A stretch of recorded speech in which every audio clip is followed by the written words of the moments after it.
League അധികാരത്തിലെത്തുമ്പോൾ ചിലതൊക്കെ സംഭവിക്കുമെന്നുള്ള അഭ്യൂഹങ്ങളൊക്കെ വരുന്നുണ്ട്. ചില ആക്ഷേപങ്ങളായിരിക്കാം.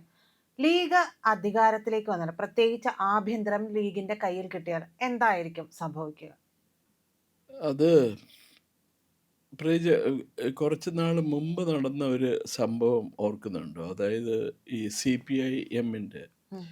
ഏറ്റവും ശക്തനായ ഒരു സപ്പോർട്ടർ, അയാളുടെ പേര് PV അൻവർ എന്നാണ്. നിലമ്പൂർ MLA ആയിരുന്നു.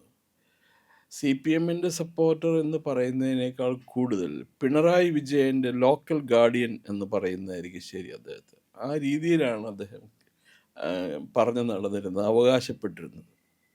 ഉം. PV അൻവർ പിണറായി വിജയൻ്റെ രക്ഷകനാണ്, വേറെ ആരും അച്ഛന്റെ എതിർത്ത സ്ഥാനത്താണെന്നൊക്കെ പറഞ്ഞിരുന്നു. എന്താ അച്ഛന്റെ സ്ഥാനത്താണ് എന്നൊക്കെ അതെ, എന്തൊക്കെയോ സ്ഥാനത്താണെന്ന് പറഞ്ഞിരുന്നത് ശരിയാണ്. പക്ഷെ അദ്ദേഹം പിണറായി വിജയനെ തള്ളി പറഞ്ഞ്, കോഴി കൂവുന്നതിന് മുമ്പ് പിണറായി വിജയനെ തള്ളി പറഞ്ഞ് സ്ഥലം കാലിയാക്കി മറ്റേ ക്യാമ്പിൽ പോയി കയറി. തെരഞ്ഞെടുപ്പിൽ നിന്ന് ഉപതെരഞ്ഞെടുപ്പിനാണെന്ന് തോറ്റുപോയി. പക്ഷെ അതല്ല കാര്യം. ഈ PV അൻവർ പിണറായി വിജയനുമായിട്ട് വഴക്കിടാനുള്ള കാരണം എന്താണെന്നറിയാമോ? എന്താ പ്രശ്നം?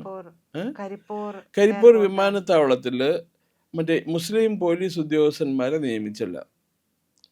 അയാൾ കുറേ നാളായിട്ട് ആവശ്യപ്പെട്ടുകൊണ്ടിരുന്നൊരു കാര്യമാണ്, അത് ചെയ്തില്ല. എന്തിനായിരുന്നു മുസ്ലിം പോലീസ് ഉദ്യോഗസ്ഥന്മാരെ നിയമിക്കണേ? കരിപ്പൂർ വഴി വരുന്ന കള്ളക്കടത്ത് സ്വർണം സുഗമമായിട്ട് പുറത്തെത്തിക്കാൻ വേണ്ടിയിട്ട് കസ്റ്റംസുകാരുടെ കണ്ണു വെട്ടിച്ച് പുറത്തെത്തുന്ന സ്വർണത്തിൽ പോലീസിന് ഒരു പിടിയും നടത്താൻ സാധിക്കാതെ അത് സുരക്ഷിതമായിട്ട് എത്തേണ്ടടുത്ത് എത്തിക്കാൻ വേണ്ടിയിട്ടാണ് ഈ മുസ്ലിം പോലീസുകാരെ അവിടെ നിയമിക്കണമെന്ന് അവർ ആവശ്യപ്പെട്ടത്. അപ്പോൾ മുസ്ലിം പോലീസുകാരാണെങ്കിൽ ഈ കള്ളക്കടത്ത് വരുന്ന സ്വർണ്ണമൊന്നും എന്താ പറയുന്നത്, ഒന്നും പിടിച്ചെടുക്കില്ല. കാരണം ഒരു പ്രത്യേക സമുദായത്തിൽപ്പെട്ടവരുടെ കുത്തകയാണല്ലോ കള്ളക്കടത്ത് സ്വർണം കള്ളക്കടത്തതൊക്കെ. അപ്പോൾ അത് അങ്ങനെ പോലീസ് ഉദ്യോഗസ്ഥന്മാരെ നിയമിക്കില്ല എന്ന് കണ്ടപ്പോഴാണ് അയാൾ പിണറായി വിജയന് ചീത്ത പറയുകയും രാജിവെക്കുകയും ഇലക്ഷനൊക്കെ പോയി നിൽക്കുകയൊക്കെ ചെയ്തത്. അത് ഈ അൻവറിനെ പോലുള്ള ഒരു വ്യക്തിയുടെ മാത്രം താല്പര്യമായിരുന്നു എന്നുണ്ടെങ്കിൽ മുസ്ലിം ലീഗിന് ഇതുപോലുള്ള താല്പര്യമൊന്നും ഉണ്ടാവില്ല എന്ന് കരുതുന്നുണ്ടോ?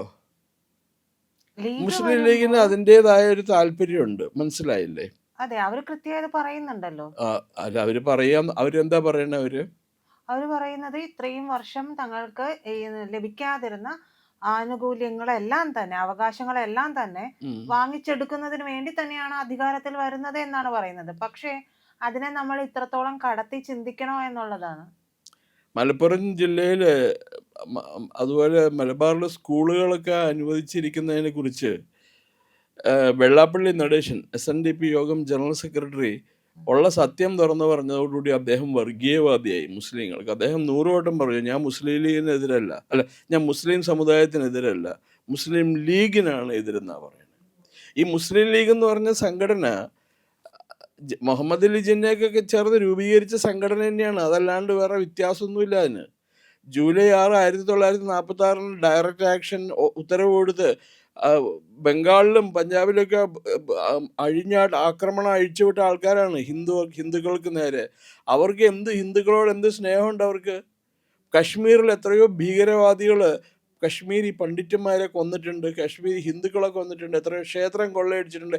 ഏതെങ്കിലും ഒരു മുസ്ലിം പ്രമാണി അതിനെ എതിർത്ത് സംസാരിച്ചിട്ടുണ്ടോ? മുസ്ലിം ലീഗിൽ ഏതെങ്കിലും ഒരു മുസ്ലിം നേതാവ് അതിനെതിർത്ത് സംസാരിച്ചിട്ടുണ്ടോ? അവർ സംസാരിക്കൂല. അതേസമയം ഏതെങ്കിലും ഒരു മുസ്ലിമാണ് വിക്ടിം എന്ന് ഇരിക്കട്ടെ, അവർ അഖിലേന്ത്യാ ബന്ധും അഖില ലോക ബന്ധു വരെ സംഘടിപ്പിക്കും അവരാണെങ്കിൽ. ഇത് യാഥാർത്ഥ്യമാണിത്. അപ്പൊ പിന്നെ ആഭ്യന്തരം കൈ കിട്ടിക്കഴിഞ്ഞാൽ ഇത്തരത്തിൽ അവര് ഹിന്ദുക്കളെ മാക്സിമം ഉപദ്രവിക്കും.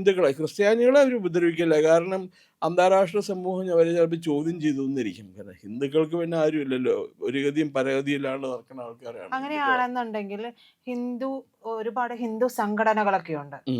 ആ ഹിന്ദു സംഘടനകൾക്ക് നേരെ BJP ഉൾപ്പെടെ ഹിന്ദു സംഘടനകൾക്ക് നേരെ, BJP ഒരു പാർട്ടിയാണ് എന്നാൽ പോലും മറ്റു സംഘടനകൾക്ക് VHP ഉണ്ട്, RSS ഉണ്ട്, RSSനെ ഒന്നും കണ്ടുകൂടാ എന്നുള്ളത് നമുക്ക് കൃത്യമായിട്ട് അറിയാവുന്നതാണ്. അപ്പോൾ ഉം. അങ്ങനെ ഒരുപാട് സംഘടനകൾ ഹിന്ദുവിൻ്റെതുമായി ബന്ധപ്പെട്ടിട്ടുണ്ട്. അപ്പോൾ അത്തരം സംഘടനകൾക്ക് നേരെയൊക്കെ നിരോധനം ഉണ്ടാകുമെന്നൊക്കെ പറയുന്നത് ഉം. അങ്ങനെ പൂർണ്ണമായിട്ടും നമുക്ക് ശരിയാണ്, അവർക്ക് അവരുടെ താല്പര്യങ്ങൾ ഉണ്ട് എന്ന് ഇരിക്കെ തന്നെ അങ്ങനെ പൂർണ്ണമായും ഒരു സംസ്ഥാനത്ത് ഇങ്ങനെയൊക്കെ നടപ്പാക്കാനായിട്ട് ലീഗിന് കഴിയൂ? എന്തുകൊണ്ട് കഴിയില്ല അവർക്ക്? എന്തുകൊണ്ട് കഴിയില്ല?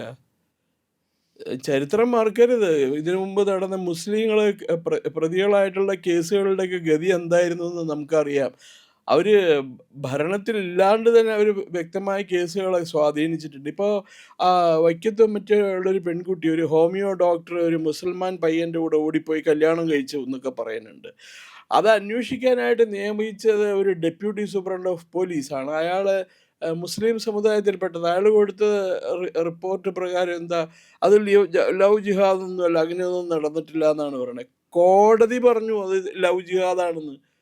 ജസ്റ്റിസ് ശങ്കരൻ്റെ ഉത്തരവിനകത്ത് പ്രത്യേകിച്ച് പറയുന്നുണ്ട്. ഇന്ത്യ മുഴുവൻ അത് ഡൽഹി റൈറ്റ്സ് എന്ന് പറഞ്ഞ പുസ്തകത്തിനകത്ത് വ്യക്തമായിട്ട് എഴുതിയിട്ടുണ്ട്. 3 വനിതകൾ ചേർന്ന് എഴുതിയ പുസ്തകമാണ്. അവർക്ക് രാഷ്ട്രീയമൊന്നുമില്ല. അവരെഴുതിയിട്ടുണ്ട് ആ പുസ്തകത്തിനകത്ത് എന്താണ് ഇന്ത്യയിൽ നടന്നത്, എന്താണ് കേരളത്തിൽ നടന്നതെന്നുള്ളത്. ഇപ്പോൾ വേറൊന്നും വേണ്ട. ഇപ്പോൾ കായംകുളത്ത് നിന്ന് മറ്റൊരു സംഭവം നടന്നിട്ടുണ്ട്. ഒരു വനിതേനെ പീഡിപ്പിച്ചു, വളരെ ക്രൂരമായിട്ട് പീഡിപ്പിച്ചു. വാഹനാപകടത്തിൽ പരിക്കേറ്റ ഒരു വനിതയായിരുന്നു. ആ വനിതേനെ കായംകുളത്തെ ഒരു വ്യവസായ വാണിജ്യ പ്രമാണി പീഡിപ്പിച്ചു. ആ കുട്ടി പോലീസ് സ്റ്റേഷനിൽ പരാതി കൊടുക്കാൻ പോയിട്ട് പരാതി സ്വീകരിച്ചില്ല. ആശുപത്രിയിലാണ് ആദ്യം ചെന്നത്. ആശുപത്രിയിൽ ചെന്ന് ഡോക്ടറോട് പറഞ്ഞപ്പോൾ ഡോക്ടറോട് നിങ്ങൾ പരാതി കൊടുക്കണമെന്ന് പറഞ്ഞു. പരാതി കൊടുത്തിട്ട് പോലീസ് സ്റ്റേഷനിൽ പരാതി കൊടുക്കാൻ ചെന്നപ്പോൾ അവർ സ്വീകരിച്ചില്ല പരാതി. ഈ പ്രമാണി മുസ്ലിം സമുദായത്തിൽപ്പെട്ട ആളാണെന്ന് പറഞ്ഞിട്ട്. പിന്നെ അവർക്ക് ഭരണം ഇല്ലാണ്ട് അവർക്ക് ഇത്രയും ചെയ്യാൻ പറ്റുന്നുണ്ടെങ്കിൽ പിന്നെ ഭരണം കിട്ടിയാത്ത കാര്യം ഒന്ന് ആലോചിച്ച് നോക്കൂ. അങ്ങനെ അവർക്ക് വരുമ്പോൾ ഹിന്ദുക്കളെ രക്ഷിക്കാനോ അല്ലെങ്കിൽ ഹിന്ദുക്കളെ പ്രൊട്ടക്ട് ചെയ്യണമെന്നൊന്നും അവരുടെ ഭരണഘടനയിലില്ല. അവർ ഇസ്ലാം ആണ് ഏറ്റവും വലിയ മതം. ഇസ്ലാമിൽ ഖുറാനിൽ വിശ്വസിക്കാത്തവരൊക്കെ കഴുത്ത് കണ്ടിക്കാന്ന് വിശ്വസിക്കുന്നവരാണ് അവർ, മുസ്ലിം അത് ലീഗുകാർ. വെറുതെയെങ്കിലും പറയാറുണ്ട്, മതേതരത്വം പറയുന്ന ഒരു പാർട്ടിയാണ്. പൂർണ്ണമായിട്ടും അത് അതൊരു അതെ, അവർ മതേതര പറയുന്ന മതേതരത്വം നല്ല രസമാണല്ലോ. അവരുടെ കൊടിയുടെ നിറം പച്ച, മനസ്സിലായില്ല? അവരുടെ പാർട്ടിയുടെ പേര് മുസ്ലിം ലീഗ്, അവരുടെ കാൻഡിഡേറ്റിൻ്റെ പേര് കുഞ്ഞബ്ദുള്ള. കുഞ്ഞബ്ദുള്ളയ്ക്ക് കോണി അടയാളത്തിൽ മുസ്ലിം ലീഗിൻ്റെ സ്ഥാനാർത്ഥിയാണ് കുഞ്ഞബ്ദുള്ള. കുഞ്ഞബ്ദുള്ളയ്ക്ക് കോണി അടയാളത്തിൽ വോട്ട് രേഖപ്പെടുത്തണം എന്ന് പറഞ്ഞാൽ പിന്നെ വേറെ കൂടുതലൊന്നും പറയണ്ട. ഏതായാലും രാമൻ നായർക്കും കൃഷ്ണൻ നായർക്കും കോണി അടയാളത്തിൽ മുസ്ലിം ലീഗ് കാൻഡിഡേറ്റ് ആയിട്ട് നിൽക്കില്ലല്ലോ അവിടെ ഏതായാലും. അങ്ങനെ ഒരു ആരോപണം വരുമ്പോൾ അതിന്റെ കൂടെ തന്നെ വരുന്ന ഒരു കാര്യങ്ങളാണ് മാധ്യമങ്ങൾ. ഉം. ഓരോ മാധ്യമത്തിനും അതിൻ്റെതായ പോളിസി മാറ്റേഴ്സ് ഉണ്ട്. എവിടെ ഇത് ഏത് കാലത്തെ കാര്യമാണ് പറയണത്?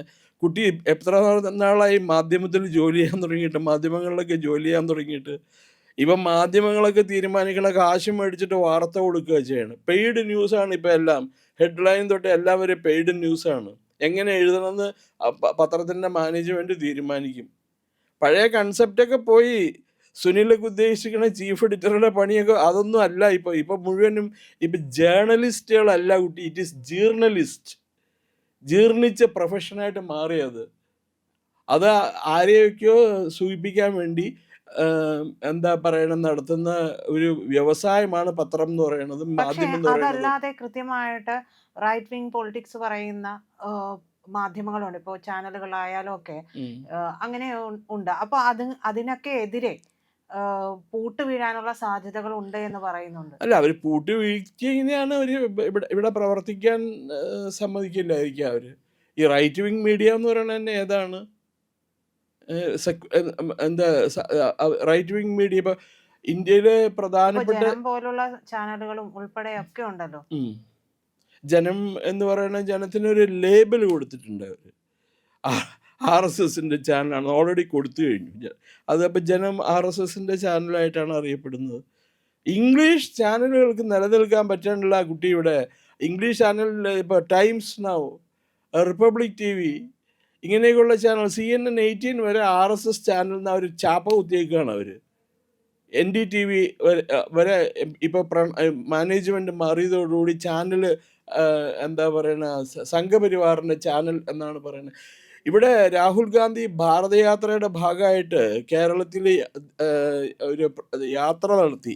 അപ്പോൾ ഇവിടെ അങ്കമാലിലും ആലുവയിലും വെച്ചിട്ട് അയാൾ പത്രക്കാരെ കണ്ടു. അപ്പോൾ ഒരു വനിത NDTVയുടെ റിപ്പോർട്ടർ അവരെന്തോ ഇയാളോട് ചോദിച്ചു, ഇയാൾക്ക് അസ്വസ്ഥത ഉണ്ടാക്കാവുന്ന ചോദ്യം. അയാൾ എന്താ ചോദിച്ചത്? നിങ്ങളുടെ ഉടമസ്ഥൻ മാറിയില്ലേ ഇപ്പോൾ, നിങ്ങളുടെ ഉടമസ്ഥൻ ആരാ ഇപ്പോൾ എന്നാണ് ചോദിച്ചത്. വേറെ വല്ലവരുമാണ് അങ്ങനെ ഒരു ചോദ്യം ചോദിച്ചിരുന്നെങ്കിൽ അയാൾക്കെതിരെ വനിതാ കമ്മീഷന് കേസ് കൊണ്ട് കൊടുത്തേനെ. ഇവർക്കൊക്കെ പേടിയായത് കാരണം മിണ്ടിയില്ല. അപ്പം ഇവിടെ മാധ്യമങ്ങളിൽ നിന്ന് വാർത്തയെ പ്രതീക്ഷിക്കേണ്ട.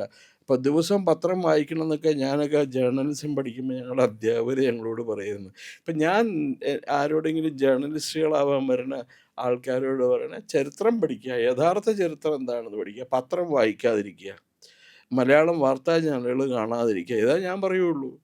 വാർത്താ അവതാരകർ പിന്നെ പാർട്ടി വക്താക്കളായിട്ട് മാറിക്കഴിഞ്ഞാൽ പിന്നെ നമുക്ക് എന്താ ചെയ്യാൻ പറ്റുക?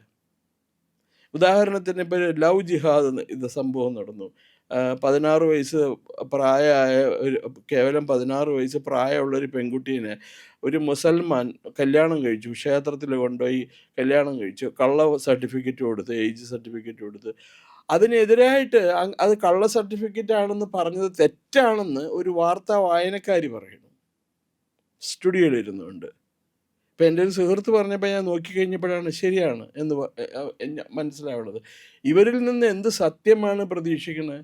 ഇവരൊക്കെ മെഴ്സണറീസാണ്. ഏതോ സംഘടനകൾക്ക് വേണ്ടി വർക്ക് ചെയ്യുന്ന മെഴ്സണറീസാണ് ഇവർ. പത്രപ്രവർത്തനം ഒരു മിഷനറി പോലെ ആയിരുന്നു സ്വാതന്ത്ര്യ സമരത്തിന് മുമ്പ്. ഇപ്പോൾ ഉള്ളത് മെഴ്സണറീസാണ് മുഴുവൻ പത്രപ്രവർത്തന രംഗത്തുള്ളത്. അവർക്ക് തന്നെ അറിയാം അവർ പറയണം നുണയാണെന്ന്. പലപ്പോഴും അവരുടെ മുഖഭാവം ശ്രദ്ധിച്ചാൽ അറിയാം നുണയാണ് ജനങ്ങൾ വിശ്വസിക്കാതിരിക്കുന്നുള്ള. ഒരുമാതിരി പുളിച്ച ചിരിയോടുകൂടിയാണ് അവർ വാർത്ത അവതരിപ്പിക്കുന്നത്. അതിൽ നിന്ന് തന്നെ നമുക്ക് മനസ്സിലാക്കാം കള്ളം പറയാൻ കൂടി അവർക്ക് എന്താ പറയേണ്ടത് പ്രോപ്പറായിട്ട് പറ്റണില്ല എന്നുള്ളത്. മുസ്ലിം ലീഗ് അധികാരത്തിൽ വന്നാൽ ഹിന്ദുക്കളെ തീർച്ചയായിട്ടും ഹിന്ദുക്കൾക്ക് കഷ്ടകാലം ആയിരിക്കും. മാറാട് സംഭവം ഓർക്കുന്നില്ലേ? 8 ഹിന്ദുക്കളെ കഴുത്തറുത്ത് കൊന്നു. എന്ത് നടന്നു ഈ നാട്ടിൽ? ഒരു വകയെ നടന്നില്ല. അവസാനം ഇനിയും കൊല്ലും അവർ അധികാരത്തിൽ വന്നു കഴിഞ്ഞിട്ടുണ്ടെങ്കിൽ. You wait and see what is going to happen.